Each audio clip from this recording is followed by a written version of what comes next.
estúdios grandes de anime no Japão estão falindo e a gente precisa falar sobre isso. No momento em que temos uma animação tão criticada como o caso de One Punch Man, em que as pessoas inclusive desejam que JC Staff, que esse estúdio feche, que os animadores sejam demitidos, que parem de trabalhar de uma forma tão terrível, a gente precisa analisar uma situação que está silenciosamente acontecendo e cada vez mais catastrófica dentro do Japão, diretamente relacionado à produção desses mesmos animes. Pode ser que daqui a pouco esse estúdio que produz hoje One Punch Man realmente feche as portas, tal como outros 8 que já fecharam as portas nesse ano, por falência ou porque simplesmente a receita não dava conta da produção. As estimativas, inclusive, são muito maiores em número se considerar os estúdios pequenos que fecharam e os freelancers profissionais de animação japonesa que simplesmente abandonaram esse ofício lá no Japão. Como explicar isso num momento em que a gente tem recordes, como o caso do filme de Demon Slayer, O Castelo Infinito,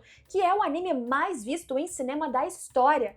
É porque o problema tá bem mais embaixo, é bem mais complexo, e nesse vídeo eu vou explicar para vocês exatamente essa incoerência de uma indústria que cada vez mais fatura e cada vez mais gera falência dos estúdios que, olha só, produzem esses animes que a gente gosta tanto. O estúdio de One Punch vai falir? Não sei, mas talvez ele não esteja tão longe desse destino, assim como vários outros. Vem comigo entender exatamente essa questão, eu vou trazer dados, explicação do que está acontecendo. E esse vídeo é extremamente explicativo e importante para todo mundo que gosta e se importa com anime. Portanto, compartilhe com mais pessoas, divulgue esse vídeo que o algoritmo não gosta tanto, porque não é um tema extremamente apelativo. E falando em lucro e importância, já deu uma olhada na minha camiseta que eu estou utilizando, que faz parte da minha coleção em loja.com.br/Gabi-Xavier. São estampas inspiradas nesse universo de animes e mangás, estampas mais simples, mais complexas, na frente, atrás, o estilo que você quiser, para usar em qualquer momento. Envio para todo o Brasil. Vai nesse link ou nos cards que estão aqui embaixo da tela para ver os preços diretamente no site. E se você comprar e aproveitar a minha coleção, meu muito obrigada e depois me conta qual foi a sua favorita. Bem, gente, fato é o seguinte. De janeiro a setembro de 2025, 8 grandes estúdios declararam falência ou fecharam as portas no Japão. Como eu disse, o número possivelmente é bem superior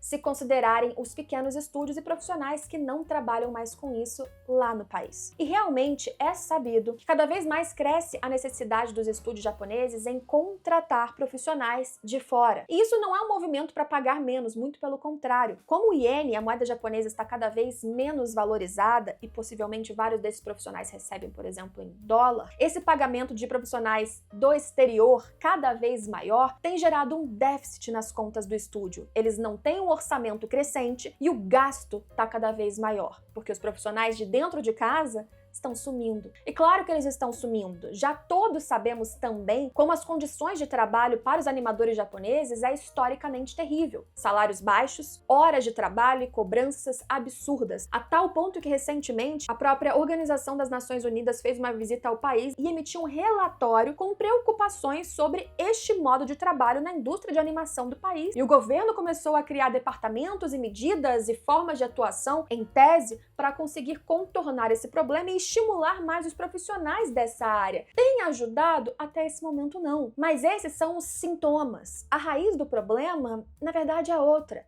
Porque esse também é o momento em que a gente tem um relatório da Associação Japonesa de Animação provando que, de novo, estamos presenciando um crescimento da indústria de animes estrondoso. Em 2024, o crescimento foi de quase 15%, o que representa em receita 25 bilhões de dólares de lucro com animes. Isso que nem tinha saído, por exemplo, o filme do Castelo Infinito, que só nesse ano tem a expectativa com o lançamento na China de talvez bater 1 bilhão só esse filme, com vários outros lançamentos, com vários outros licenciamentos, e a demanda por animes está crescente. As pessoas querem mais animes, os estúdios precisam produzir, e cadê o tempo? Cadê o orçamento? Se você assiste a animes, vê canais por aí, pessoas comentando, provavelmente você já ouviu uma expressão que chama comitê de produção. O que é o comitê de produção e como este assunto precisa ser melhor compreendido até para você poder criticar quem é o culpado daquele seu anime que está saindo meio torto, PNG, slideshow. Comitê de produção são as empresas que colocam um dinheiro, um investimento numa produção de um anime e elas recebem uma participação de volta. Pode ser a própria editora do mangá, empresas de distribuição como a Aniplex, que é da Sony, gravadoras como a própria Sony Music e, quem sabe, o próprio estúdio, se ele tiver orçamento para isso. O que acontece muitas vezes é que os estúdios não têm capital para investir, então eles só são a massa de trabalho, eles recebem o dinheiro que o comitê de produção colocar para o investimento para que eles trabalhem e eles precisam subdividir entre todos os profissionais que trabalharão naquele anime. Quando o anime começa a lucrar, seja nas plataformas de streaming, TV ou cinema, quem vai receber o dinheiro que investiu de volta e o percentual a mais? Numa cadeia de comercialização, são esses que investiram pelo comitê de produção. Portanto, os grandes lucros milionários, quem sabe bilionários, como o caso de Castelo Infinito, quem receberá são essas empresas do comitê de produção, que neste caso o Ufotable faz parte, mas com um percentual inferior às outras empresas. Portanto, a Aniplex, por exemplo, da Sony, essa sim está sem dúvidas enriquecendo com o sucesso do filme. E o Ufotable, segundo o CEO, teve cada vez mais problemas com dinheiro, capital e, portanto, por isso fez a fraude fiscal, porque não recebia o suficiente para a demanda de trabalho que tinha. O que os estudiosos dizem é que essas empresas, os grandes estúdios japoneses, eles estão simplesmente existindo, que o dinheiro é de subsistência, é o dinheiro suficiente para a gente pagar aquela produção, nossos profissionais e continuarmos os próximos trabalhos e as demandas que vão só crescendo. Mas aquele lucro para eles ficarem tranquilos, isso não tem acontecido em grande parte dos casos. Um estúdio que é uma exceção é, por exemplo, o Mapa Studio, que apesar de estar envolvido em várias polêmicas de explorar animadores, de condições de trabalho péssimas, é um estúdio que tem lucrado sim. Tanto é que ele, no filme de Chainsaw Man, que também está agora sendo exibido, foi o principal ou único investidor no comitê de produção. Então ele é o que coloca o capital, ele tinha um caixa, um dinheiro, reserva para fazer esse investimento na produção e distribuição do filme pelo mundo e, portanto, é ele que recebe os lucros também. Então é o estúdio produzindo e lucrando, mas esse é um caso cada vez mais raro. E aí os estúdios precisam de profissionais, e cadê os profissionais? Os japoneses não querem mais trabalhar nisso, porque de novo são horas, um trabalho exaustivo que não recompensa financeiramente, portanto os profissionais animadores japoneses estão escassos. Vocês veem ao longo da internet vários animadores de outros países que estão trabalhando em animes, e isso é uma necessidade crescente frente à demanda gigantesca e à falta de profissionais japoneses. Fica mais caro, a produção tá mais cara, eles precisam fazer mais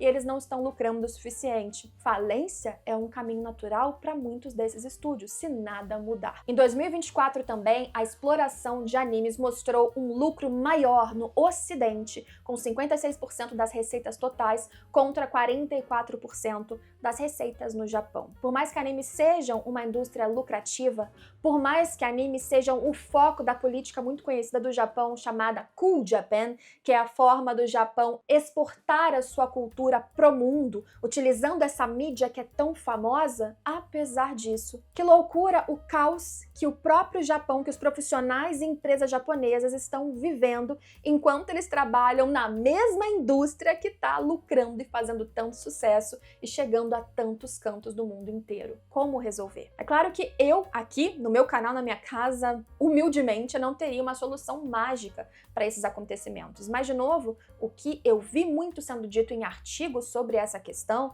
é que precisa existir alguma atuação mais incisiva do governo japonês, para além de políticas que eles não parecem estar aplicando tanto, para que a repartição, por exemplo, desses dinheiros do comitê de produção para o orçamento do estúdio e do estúdio para os trabalhadores, para os animadores, que existam regras para que isso seja melhor distribuído. Eu sei que vários de vocês vão dizer que não, tem que se regular sozinho, que é assim mesmo, que mercado de trabalho é assim, se não quer trabalhar, abandona, mas isso já está acontecendo. Quem não quer trabalhar está abandonando. Mas você que é fã de anime, vou colocar na sua perspectiva, enquanto continuar como está, sem nenhuma regulação, sem nada acontecer para que a coisa fique mais equilibrada, estúdios grandes ou estúdios que produzem animes que você gosta podem fechar, porque a coisa, de novo, não está sendo sustentável. Isso é comum em cinema num geral também, mesmo aqui no Brasil, quando eu trabalhei com isso, especificamente, inclusive, com a receita através de investimentos que a empresa que eu trabalhava fazia.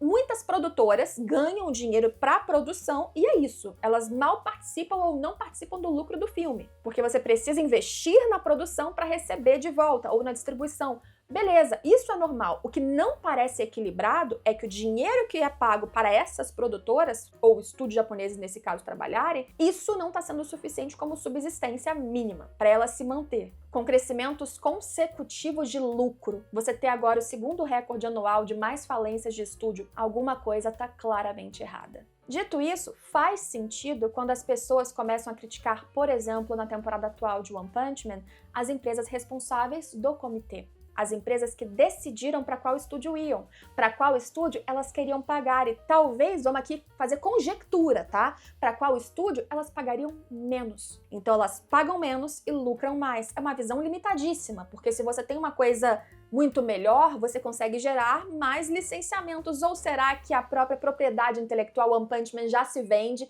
e aí eles colocam o dinheiro mínimo porque o lucro vai ser igual? Pode ser uma linha de pensamento deles também. Mas será que vai se sustentar para sempre? Para uma quarta temporada? Será que terá interesse o suficiente para que o One Punch Man consiga se vender só por causa do nome? Que ninguém liga que a animação de 2 temporadas consecutivas muito abaixo do que se esperaria? Complicado, não é mesmo? Por isso que eu não gosto muito de simplificar a discussão sobre um anime tá horrível, um anime tá bom, de quem é a culpa, porque existem diversas camadas nessa conversa, que não podem também ter uma única linha de raciocínio sequer para estúdios diferentes, porque cada estúdio está colocado aí nessa cadeia de produção e lucro de uma maneira distinta. Como a gente vê, o Mapa Studio não tá nesse raciocínio no mesmo lugar que o JC Staff. O nível de produção e entrega nunca seria o mesmo, independente dos profissionais que estariam lá dentro desse estúdio. Ou melhor, quem que cada um desses pode contratar e pagar? Serão os mesmos profissionais do mesmo nível de excelência? Não, né? E será que não tinha dinheiro nesse comitê de produção, nessas empresas que investiram para colocar